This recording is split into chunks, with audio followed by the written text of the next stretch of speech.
being seduced. Women are usually seduced by words.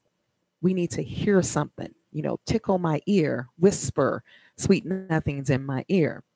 A man, on the other hand, is seduced by visual things like hips, lips, and fingertips.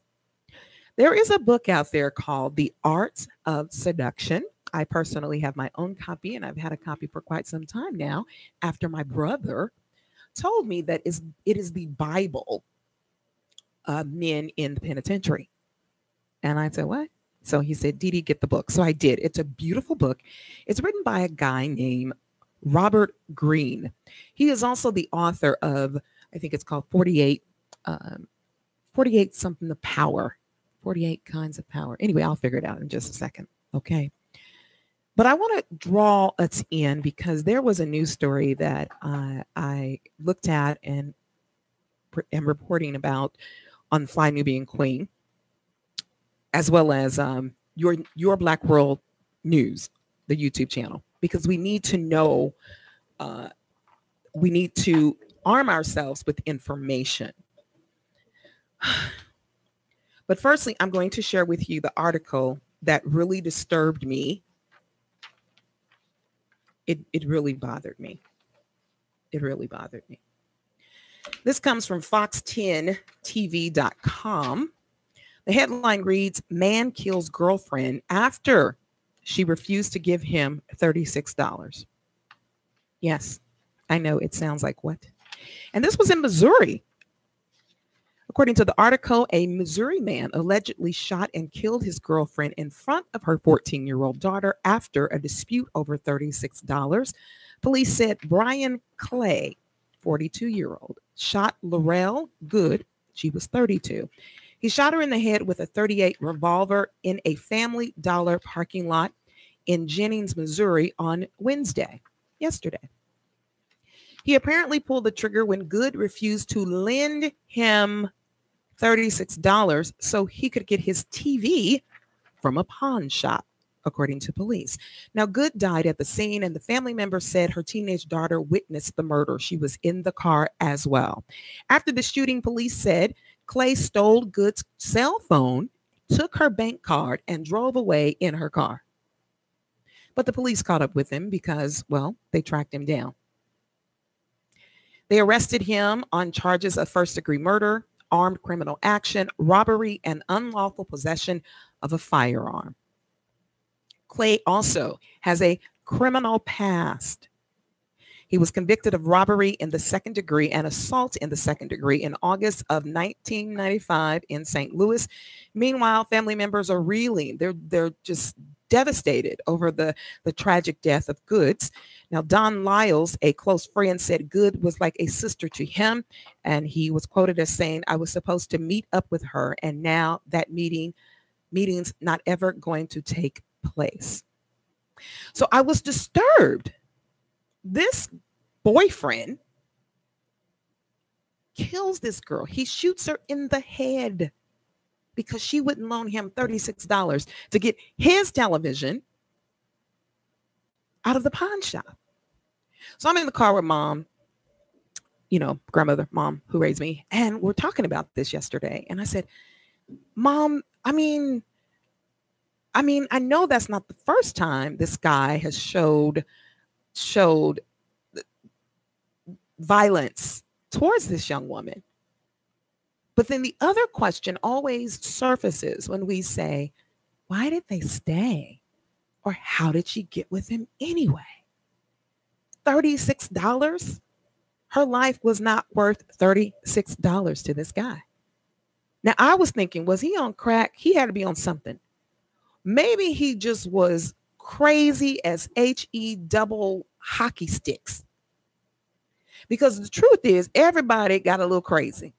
I just don't know what your crazy is, and you don't know what my crazy is. But when I show you my crazy, and you show me your crazy, I got to make a decision whether or not I'm going to hang with this craziness. But my great-grandmother used to always ask me, after I gave her the facts and the details of a situation, she wouldn't say, well, now look here, baby, you need, no, she had raised me with the ability to think. She raised me in the fear and the ammunition of the Lord. And when I would begin to detail things, Beatrice Jackson Caldwell would say, Dee Dee, and I would say, yes, grandmother. She said, I'm going to ask you a question. I said, yes, grandmother. She said, are you crazy? In other words, you know what's happening. Why are you choosing to ignore it? Why are you still with that same person? And once I acknowledged my rationale and I was able to let her know I wasn't crazy, then she would pray. Because oftentimes we say prayer changes things, which is true. But God is not going to just lift you up on a cloud and whisk you out of the door. Just like he doesn't make chairs, wooden chairs. No, he gives you a seed and you build, you get it, you grow a tree, and then you break down the wood and you begin to put it together. Now, I am very, very, very, can I say upset about this man, this 42-year-old Brian Clay, shooting a lady, a single mother in the head over $36 so he could get his TV from the pawn shop. Yes, this is insanity. One of the viewers on Fly Nubian Queen let me know. Thanks to Fly Nubian Queen for streaming live with me exclusively. I appreciate you all. So when I asked Mom, I said, Mom, yesterday, I said, Mom, how could that happen? And she said, Dee Dee. And I was waiting for her to give me like some huge explanation. And ladies, she gave me a 4-letter word. I said, you think that's it? She said, yeah, that's it. That's it. Mom, really? 4-letter word? Now, I'm going to give you an opportunity to guess what that 4-letter word is. And you have a couple to choose from. You have 3, actually. I'm writing them on this paper. And I just want you to put your thinking cap on. What's your first guess? Do you think she stayed with this guy, Brian Clay, because she was afraid? Was it fear? F-E-A-R? Which we hear it's false evidence appearing real. We hear it's false expectations appearing real. We hear so many things and we say the greatest thing, the thing that is more powerful than fear is faith. But faith without works is what? It's dead. It's alone. No, she didn't say it was fear. Okay, Mom, I'm still thinking. I'm thinking. Is it love? L-O-V-E, that's another 4-letter word. Maybe it was. Maybe she loved him. Albert said fool. Well, that's a good word, but that's not what it was. She gave me the 4-letter word that starts with a D and ends with a K. It's the nickname for Richard. And I can say the nickname for Richard, can I, Mr. Walker? Because it's his nickname. The nickname for Richard is Dick. I said, Mom, that cannot be it. That was the best way to say it, okay? And still be on the radio. Ladies, seriously, I know people are matized. A friend of mine said it's matized. And we just throw all kind of sense out the window. Call our jobs. I'm not coming in. I'm not feeling well. Okay. But this foolishness has to stop. So then I got to thinking, Mom, it has to be deeper. Delores, it has to be deeper. And then I remembered the book, The Art of Seduction. Yeah, baby. So today I'm going to let you in on a few things so that you don't fall victim to this foolishness in the name of love or fear or the man whose nickname is Dick. And don't be a fool.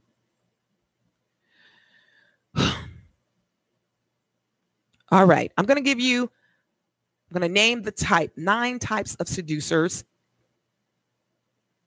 Okay. And there are 18 types of seduction victims. The first one is the siren.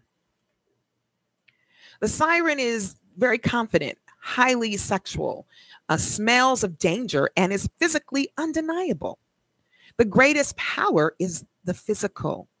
Ladies, you know how we do it. You know, we put on the waist cincher and we do the thing. All right. But it's not just her looks, it's how she uses it, her scent, her clothing, her makeup. We think of Cleopatra. Remember that? We think of Marilyn Monroe. Happy birthday to you. I can bring it, okay? She creates a sexual awareness and it bypasses your rational ability to think. Ladies, we get this now too. But remember, men are more susceptible to physical attraction. Women, we are more susceptible to being seduced because of what he says. But ladies, think about this. You know the guy with the big muscles? The guy with the nice suit on? Yeah, honey, he smells good. And he knows how to call you when you haven't heard from him in a long time. And he says, hey, baby, I haven't heard from you in a while. What are you doing? Do you think I can come over there around 10 o'clock and you put on that thing that I like? Because you know you. And we go, okay. Anyway, the thing is, she accentuates the positive. So women, I want you to understand we have the same capabilities. In fact, seduction started with women, according to Robert Greene. But the men came in and they took over and they started putting words to it. Yes. So it's not, when a person is a siren, it's not just their beauty. It's their flair. It's their style. They can act out a male fantasy. You know, Cleopatra, she seduced Julius Caesar. You know, he was the man. And then Marilyn Monroe, she was an orphan. Can you believe that? She grew up with the deepest need to feel loved. And she communicated this almost unconsciously and consistently. Sometimes you just got it. We call it that it factor. But the difference between the it factor and really seducing someone is your motive. You heard the story of Samson and Delilah. Samson was told not to even mess with Delilah because she was not of his kind, but she was beautiful. And I can just picture him laying there, big shoulders, and his strength was in his hair. And his mother was told, never cut his hair. And so that was his secret. And the Philistines put her up to this. You need to know what is really going on. What is the motive? And so she's like, oh,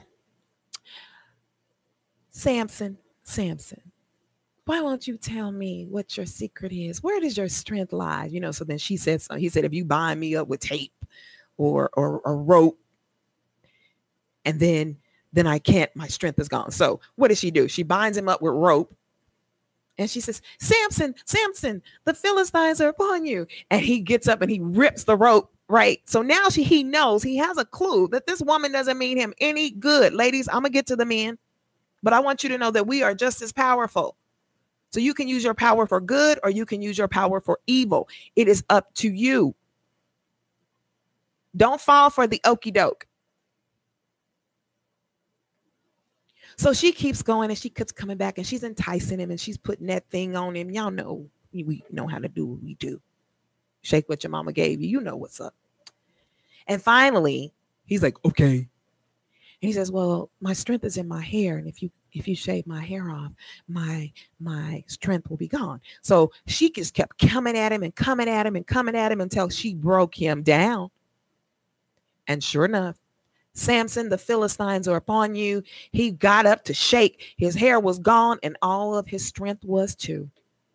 And they captured him and they made him a slave and they put his eyes out. This is in the Bible, y'all. Y'all don't even need to watch Scandal, okay? This is in the scriptures. And he was so broke down. But his hair started growing back. And this is why I want to talk to you today. I want to help you get your hair back, okay? Because when Samson's hair started to grow back, so did his strength. But then God didn't even forget about him. They kept using him. And sometimes somebody is using you, but your strength is coming back. And that's why you need not to keep talking all the time. You know, I'm going to leave you because you ain't no good. He already know that. You get your plan together. I'm going to help you get your plan together today. Hashtag get your plan together. So his hair grew back, and Samson prayed, and he said, God, just give me one more opportunity. And there was a boy, and he had the boy lead him to the pillars. And God gave him enough strength to push the pillars, and he killed his enemies. But he also died in it. And what I want you to know is you don't have to die in it. You can keep your eyeballs. You can even keep your hair, however you want to fix it. But you need information. And some of us play crazy. We ignore the obvious. That guy who shot that girl in the head because she wouldn't loan him $36, she knew he was some kind of crazy. He had been to prison for armed robbery. So he had violent tendencies. But ladies, that's not what we think about. We don't think about that. So now, seducer number 2.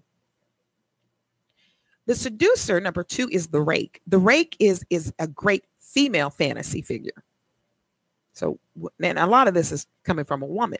But remember, men have taken it now and put words to it. And that's how it appeals to us. Okay, so the rake pursues a woman. He looks like her slave. And as such, he inspires no fear. So like he's clever, he's cunning. The rake, you must let yourself go and draw. He gives directions in this book, The Art of Seduction. Draw a woman into the purely sensual. Like men, women, we're not tender creatures, or our culture presumes. Like men, they are deeply attracted to the forbidden and the dangerous. Ladies, like that bad boy. I already know how that man is. He's a church boy. But I'm gonna get to the church folk. I want me a bad boy. Who was that who said they want a bad boy? Was it Fantasia? It was one of those singers said, I want me a bad boy. But how bad is he? He's dangerous. So the rake, you must convey a sense of risk and darkness, making her feel thrilled. Sometimes it's poetry. There was a poet, a Gothic poet named Byron. He drank wine, and he was, and you remember Don Juan? He offered pleasure for its sake. No strings attached. Y'all know there's some strings attached. Now, the rake's reputation is priceless. So many women have, we have fallen for it. There has to be a reason, right? Right. Okay. Women want what other women have. Girl, I want him. You don't know he's some kind of crazy. And a rake never apologizes for his reputation. He's like, yeah, I'm a bad boy. So what? And then, you know what? That's bad boy. That's forbidden fruit. But I don't know. He may be able to pull my hair and do some of that things. Because then we spend time watching all this foolishness, and I'm guilty. And now we create this fantasy in our mind. And then we meet someone who says, hey, I'm going to give it to you. Then there's another strategy with the seducer. There's something called pain and pleasure. They are creating pain and pleasure for you. That's a strategy. We call it makeup sex. I'm going to call you. I keep calling you. I'm going to keep calling you. And in the book, it says, now pull away. Don't answer her calls. Don't answer her calls. And then but first he done put that thing on you, right? Because we done let him in.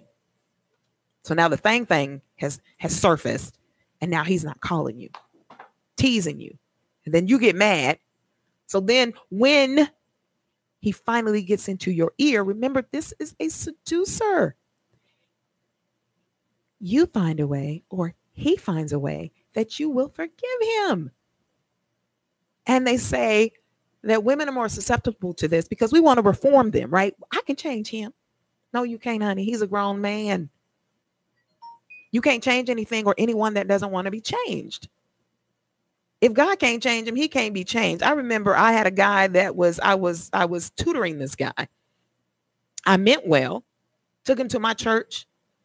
We would go into our tutoring session, And he would say, Delores, does God forgive you for murder? And I said, well, God forgives you for everything. He kept saying, well, can you show it to me in the Bible? And here I am. Okay. So I'm in the Bible looking for the word murder and forgiveness together, and I couldn't find it. And he asked me this all of the time.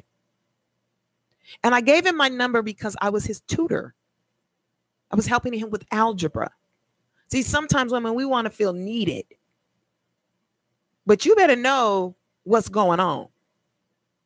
I never asked myself, well, why does he want to know about murder? I thought, well, maybe he's already murdered someone.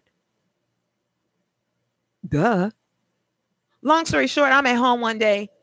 He calls me and I'm like, hey, you got a test tomorrow? He's like, no, what you got on? I said, what? What do I have on? I was living by myself. I hit that light and crawled into the bathroom. He called back. I started pleading the blood of Jesus in the phone. He said, oh, stroke my heart, Jesus, stroke my heart. Did you hear the devil? And I was rebuking that devil and scared in my bathroom because this guy who I decided I wanted to help to tutor because I felt a need to help him, he was now stalking me. But he got in because of education. Now, he didn't come and find me, ladies. I found him. He lived in the neighborhood. He was sitting out on the curb looking sad. And me and my just happy self, I said, hey, what's wrong, Gregory? That's his real name. So he told me his sad story and all this. And so I was like, okay. So one day I go the next day after I crawled into my bathroom saying Jesus. And I went down and there was this cop. His name was Cadillac Willie. He was a big old man. He was obese, but everybody respected him on the streets here in Kansas City, in Kansas. And he looked at me and I gave him the man's name. And he looked at me. He said, you can't save the devil. And I was like, huh? So he started going down this laundry list of this young man, what he had done, how long he had been in the prison. Fast forward, I put his name in the Bible because that's what my great grandmother and them taught me to do. And I just kept saying, Lord, please protect me from this guy. Lord, please protect me from this guy. And years passed and I got married. And one morning I was watching the early morning news, like 6 o'clock news. And the story was that a utility worker was murdered in his truck. And next thing I know, they flashed a picture of Gregory. He had killed an innocent man. He was a killer. I said, oh, Jesus, Lord, have mercy. Did it stop there? No. Remember, I had taken the church. I had taken this guy to my church. So he wrote a letter and sent it to the church. And they were like, Sister Delores, we got a letter for you. Yes.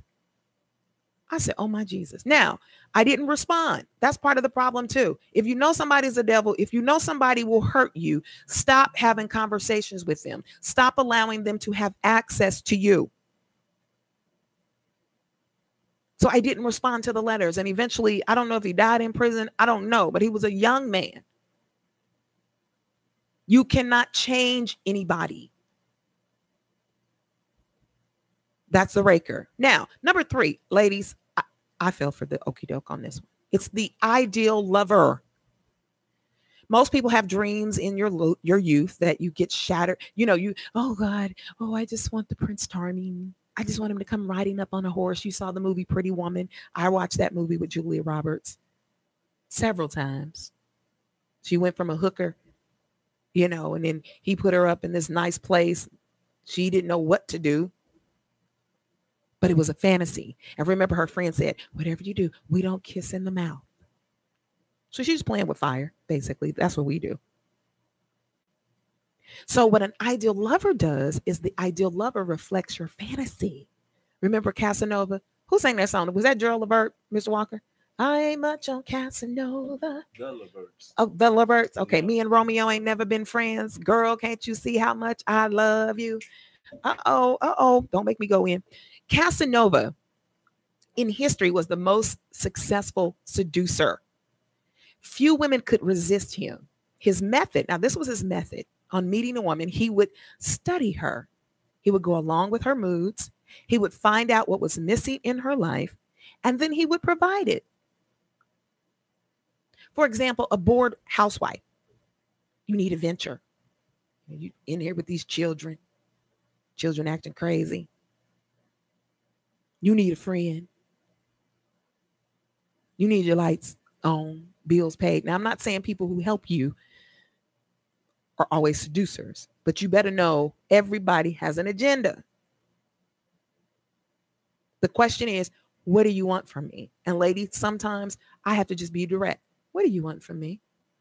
Well, why would you say that? Because everybody wants something. Oh, Look, know what it is you're after. Okay? So what happens is the person studies us. Girl, yeah, I've been watching you at work for some time, or I watched you at church for some time. I've been watching you in the choir, right? Yeah, I'm in the choir. Don't you lead praise and worship, Sister Delores? I do. Oh, okay. You're the one on the radio, right? You on the radio? Yeah, I am. Mm-hmm. Well, I'm proud of you. You don't even know me. Now I don't have to be just harsh, but the reality is when you recognize somebody's trying to play you, you ain't got time to play. You better call it like you see it. The devil, Lucifer, Slewfoot, whatever you want to call him. The enemy, the adversary. So this Casanova guy, he was the most successful seducer in history. They play on your boredom. Well, what do you do? I don't do anything. I haven't been out to dinner. I haven't been dancing. When's the last time you went out of town? I don't know. You know what? It's been a long time. In fact, I've never been away from Kansas. You ain't never been to Kansas? You ain't never been out of Kansas? No, I ain't never been out of Kansas. You mean you ain't even drove over to Missouri? No, they say them people crazy over there. See, we find excuses as to why we don't do things. And then when someone else comes up and they're bold enough to offer the things that we really want, then we'll try it. We'll try it. The other thing we need to understand about seducers, ladies, remember it's men and women, we do this. People look for that little girl in you, that little boy in you that was hurt and abused and mistreated, and you didn't get what it is you wanted, and now you have abandonment issues. The ideal lover, it observes you. And what they do is they ignore your words. They focus on your tone of your voice.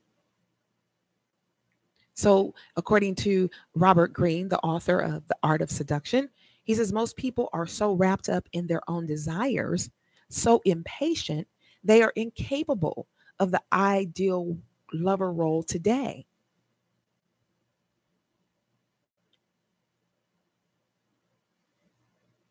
You know, we play to people's curiosities.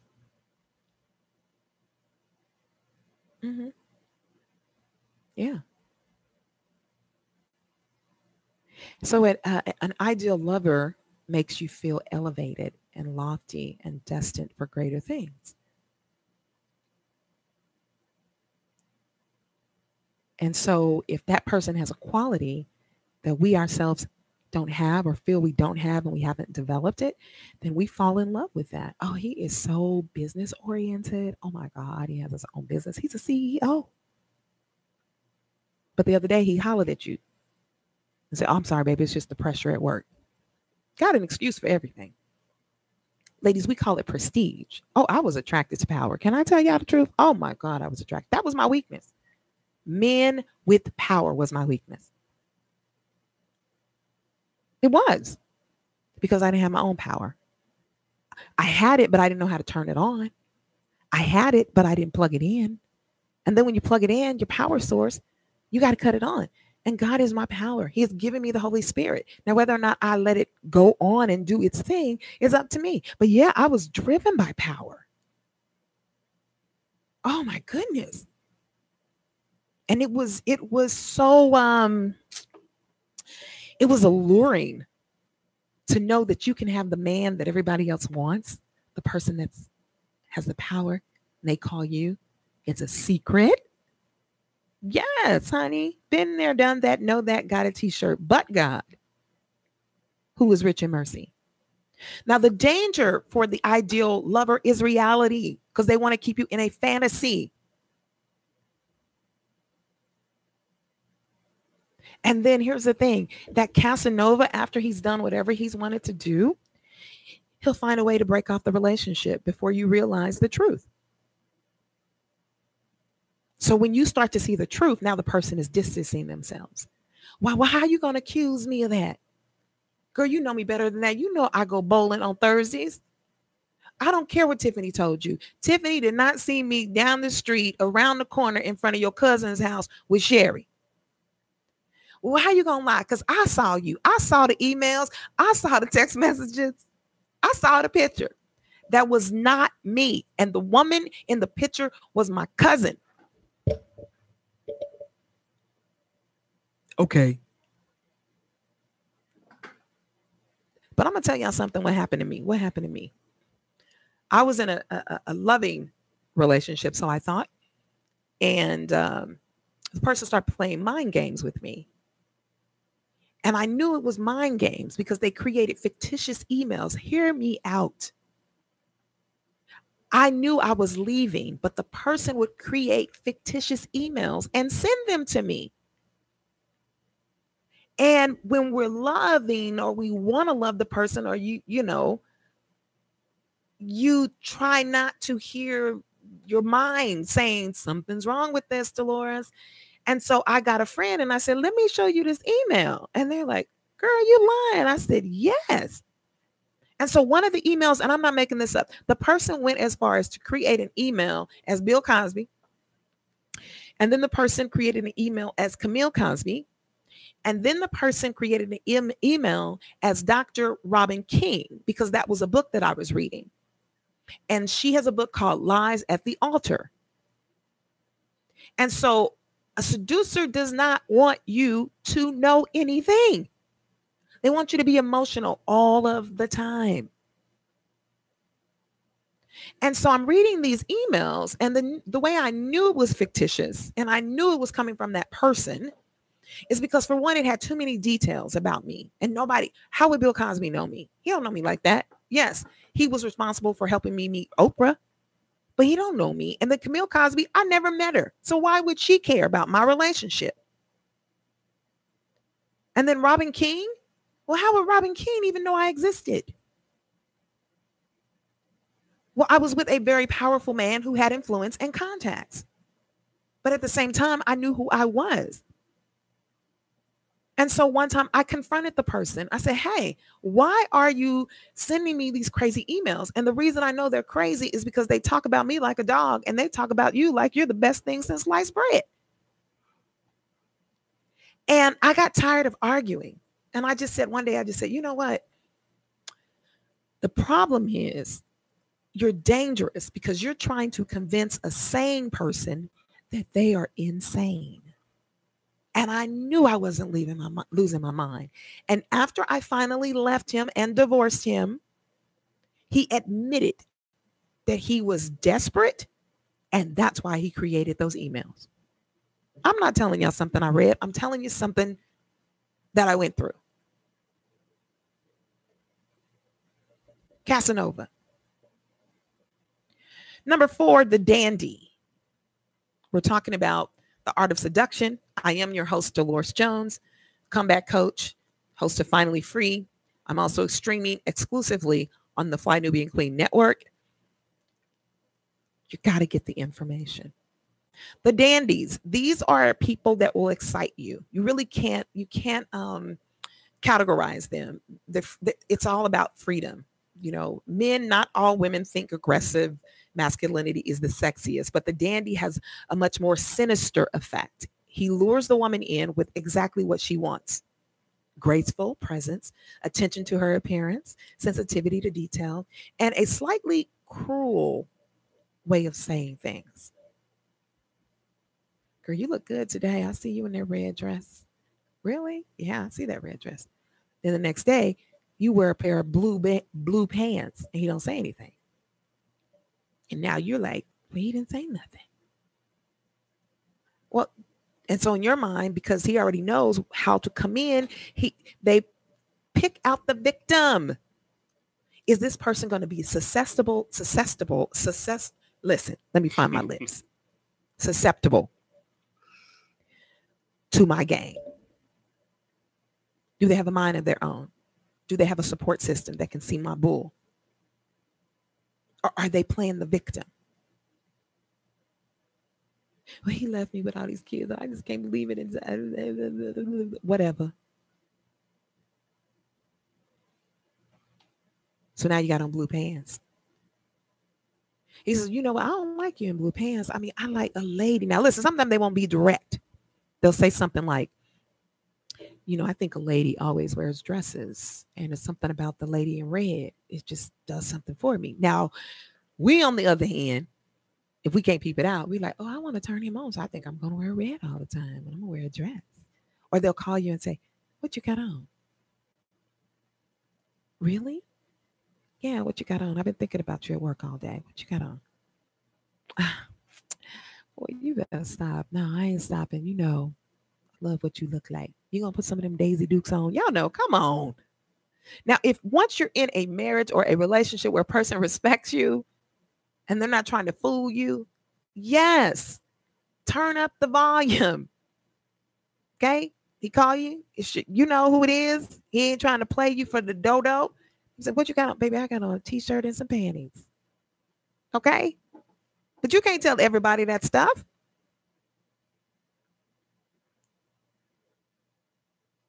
Now, Rudolph Valentino, he was considered a dandy. Okay. He had smooth skin. His face was pretty. Pretty Ricky is what they call him. He was his image was very masculine, chatty and flirty, but always in control. He's always in control. The majority of people who conform to whatever is normal for the time, the dandy displays a true and radical difference. They never try to please. They it's interesting. They live for pleasure, not for work. The key is to make everything about, you know, the opportunity to alleviate boredom. But the danger for the dandy is the fact that, excuse me, there are limits. Once you tap in, they have limits. They're not sovereign. Number 5, the natural. And that person is naturally a seducer. Now, I told you all there are 9, so I'm going to have to do a part 2 to this, because this is a lot for you to digest.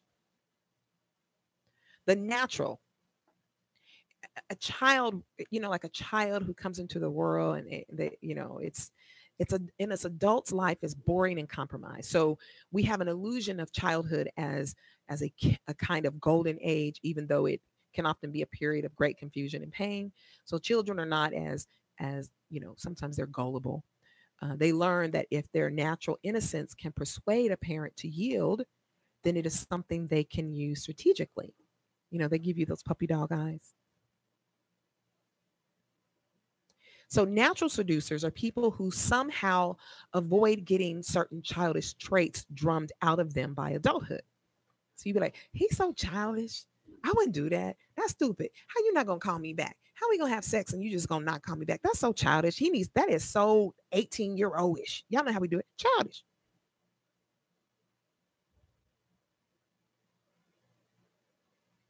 They play the victim too. Dwayne said, no, Dwayne, it's not exclusive to Black men. Seducer can be a woman. I talked about that. A seducer is a person, period. Black, white, Hispanic, Japanese, you name it.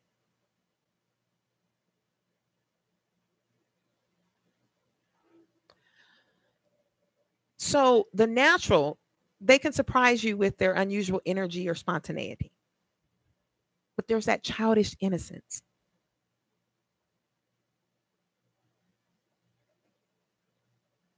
Sometimes they, you know,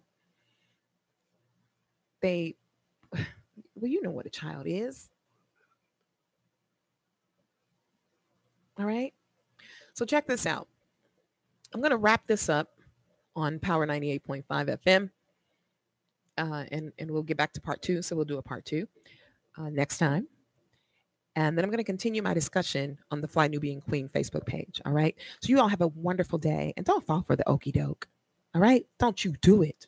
Be finally free. I'm Delores Jones. I'm out.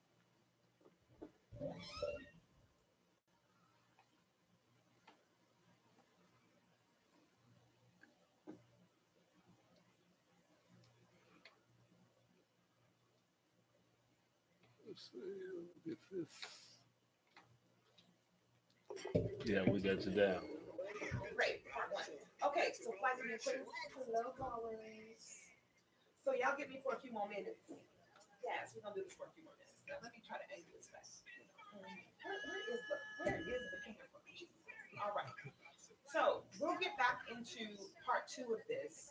The whole seducer, the whole are you know, this is just I'm speechless.